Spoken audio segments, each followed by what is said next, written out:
Leo pushed the wooden door open with a loud bang, his face burning with a silent rage. He kicked off his shoes into the corner and threw his backpack onto the floor, trying to punish every object in his path. In the quiet living room, his grandfather sat perfectly still by the fireplace, his eyes never leaving his book. When you cannot scream at the face of the world, you start punishing your own home, not knowing that the fire doesn't go out. It only changes color. Leo stood in the middle of the room, his chest heaving as he stared at the wall. The silence that followed his outburst felt heavier than the noise itself. His grandfather slowly closed his book and looked at the chaos Leo had just created. He didn't shout. He didn't even frown. He simply pointed toward the entrance. "Leo," the old man said in a quiet, steady voice, "go back and say sorry to the door." Leo froze. He turned around, his eyes wide with disbelief. "What? Say sorry to the door?" "Yes," his grandfather replied calmly. "And then, I want you to apologize to your shoes." Leo felt a surge of confusion that temporarily pushed aside his anger. He let out a sharp, mocking laugh. "Are you serious, Grandpa? That's ridiculous. It's just a piece of wood and some leather. They don't have ears. They can't feel anything. Why on earth would I apologize to a bunch of objects?"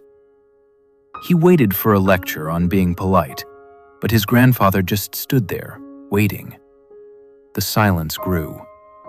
Slowly, the heat in Leo's face began to fade as he looked into his grandfather's compassionate eyes. His breathing, once fast and jagged, began to find a slower rhythm. "You are right, Leo," the old man finally said, stepping closer. "The door doesn't feel the impact. The shoes don't know they were kicked. They do not know pain.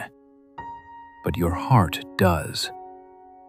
Leo looked down, his shoulders dropping. "Every time you lash out, you are creating a connection," his grandfather continued. "When you trample on things because you are hurting, you are building a bridge made of resentment between yourself and the world. The door isn't hurt, Leo, but you are. By apologizing, you aren't fixing the wood. You are stopping your own anger from turning into a fire that swallows everything you touch." The grandfather sat down by Leo's side.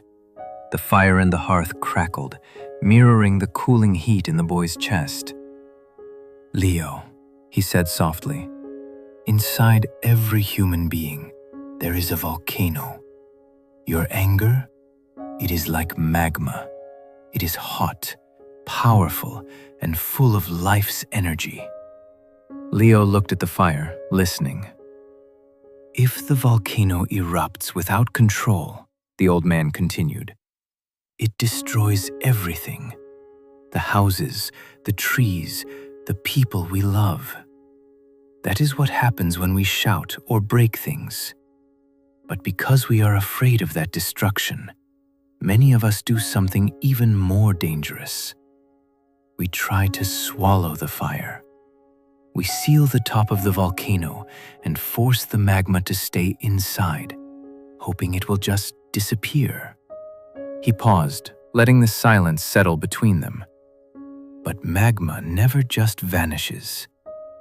When you swallow your fire because you are afraid or ashamed to speak, it flows back down into the deepest, darkest parts of your soul. Away from the sun and the air, it begins to cool. And as it cools, it hardens.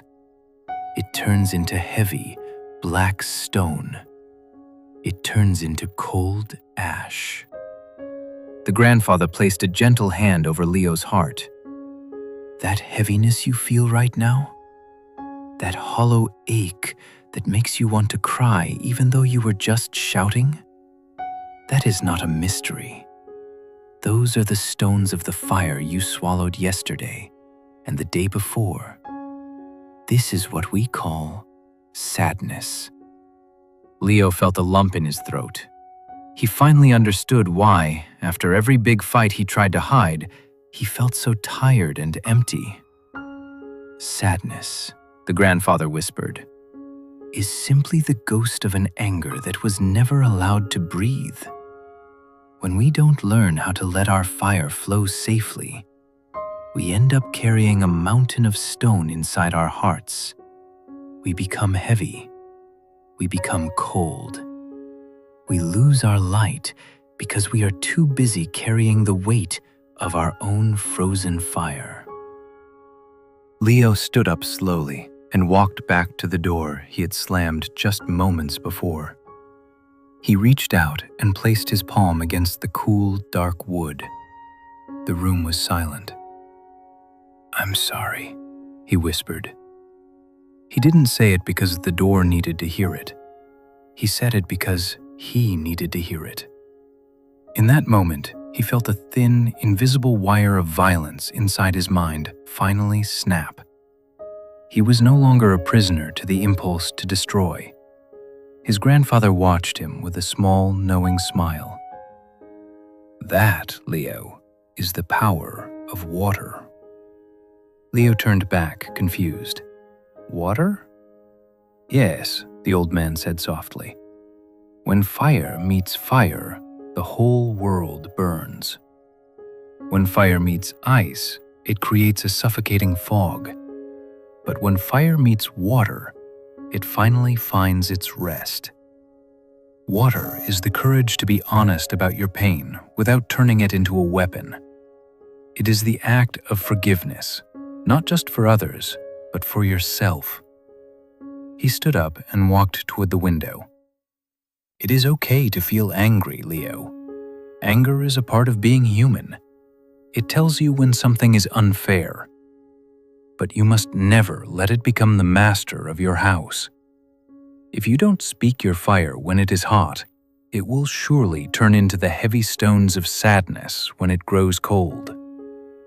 As his grandfather spoke, Leo felt a strange sensation in his chest. The heavy, jagged weight that had been pressing against his ribs began to soften. It felt like ice melting under the first rays of the morning sun. The urge to strike out was gone, replaced by a quiet, steady lightness. He realized that acknowledging his anger was the only way to keep it from turning into a life of silent gloom. By choosing the way of water, he had finally set himself free. From today's story, we learn that the world outside can be harsh, but you must never let the volcano inside burn you.